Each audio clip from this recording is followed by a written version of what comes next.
Sunday రోజు కూడా ఉదయాన్నే లేచి గబగబా పనులు చేస్తున్నానంటే ఇంక ఈరోజు పండగని అర్థం అనమాట. ఈరోజు అయితే మేము ఉన్న ఏరియాలో బోనాల పండుగ జరుగుతుందనమాట ఈ సండే.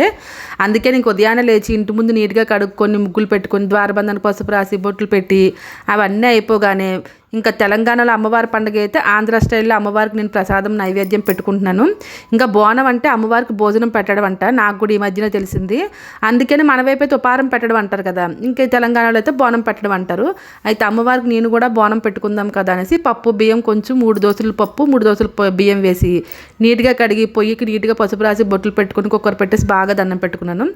అలానే ఈ పప్పు అన్నంతో పాటు పొంగుబూర్లు కూడా వేస్తారనమాట. అందుకనేసి పొంగుబూర్ల కోసం కొంచెం గోధుమ పిండి, అందులో కొంచెం బెల్లం పౌడర్ వేసుకొని కొంచెం వాటర్ వేసుకొని బాగా మిక్స్ చేసుకొని ఇంకా వేడివేడి నూనెలో ఇలా వేసేసుకుంటున్నాను.